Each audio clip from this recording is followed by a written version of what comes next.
오늘은 척추 수술하고 나서도 요통이 심해서 고생하셨던 분인데 원인을 찾지 못하고 3년 동안 힘들었던 분에 대한 이야기입니다. 다른 병원에서 3년 전에 요추 3, 4번 사이 나사모 척추 고정 수술을 받았고 수술하고 6개월에서 1년 동안도 요통이 계속되었다고 합니다. 척추 수술 후에 요통이 생기는 경우가 여러 가지가 있을 수 있습니다. 그러나 요통은 처음에 생길 수 있지만 점차 호전되고 생활할 때 큰 불편 없이 좋아지는 것이 일반적인 현상입니다. 수술했는데도 불구하고 요통이 지속되거나 점점 더 심해지는 요통이 있을 때에는 반드시 원인이 있습니다. 그 원인을 찾아서 교정을 해야 좋아집니다. 이번에 요통의 원인은 나사못 주변에 척추뼈가 헐거워지면서 나사못 이완이라고 하는데 수술한 부위가 헐거워져서 이것이 계속 척추뼈를 자극했기 때문에 생기는 요통이었습니다. 이 병을 진단을 하기 위해서는 CT와 엑스레이상에서 정확하게 볼 수 있어야 되고 MRI에서는 보이지가 않습니다. 척추 MRI에서 아무 이상이 없어 보인다 할지라도 요통의 원인을 찾기 위해서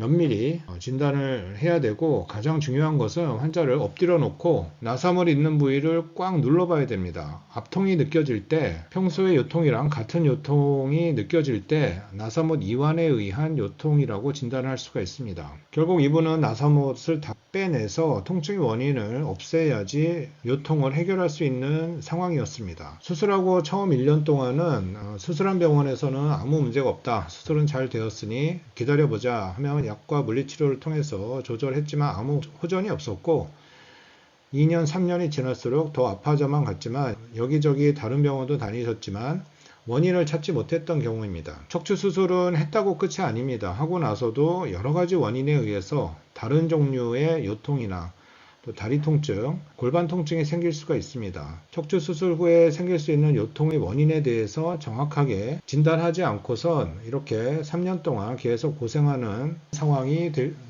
벌어질 수도 있습니다. 이 나사못 주변에 척추뼈가 헐거워지면서 생기는 요통을 진단할 수 있는 의사는 10명 중에 한두 명 정도라고 생각합니다. 실제로 환자를 엎드려 놓고 눌러보고 진찰을 해보지 않고서는 이런 종류의 요통의 원인을 진단해낼 수가 없습니다. 그렇기 때문에 척추 수술 후에 요통이 점점 심해질 때 수술한 의사가 원인을 찾지 못할 때는 경험이 있는 다른 의사의 진료를 받아보는 것이 허리 건강을 지킬 수 있는 지름길입니다. 환자는 통증에 대해서는 거짓말을 하지 않습니다. 환자가 아파하거나 점점 요통이나 다리 통증, 어떤 종류의 통증이든 점점 심해지고 있다면 분명히 원인이 있습니다. 다만 그 원인을 못 찾는 것이기 때문에 치료를 못하는 것입니다. 요통과 골반 통증, 또 다리 통증의 원인을 못 찾아서 고생하시는 분들은 희망을 가지시길 바라겠습니다. 왜냐하면 원인을 정확히 찾으면 교정할 수 있기 때문입니다. 지금까지 신경외과 의사 김영호였습니다. 감사합니다.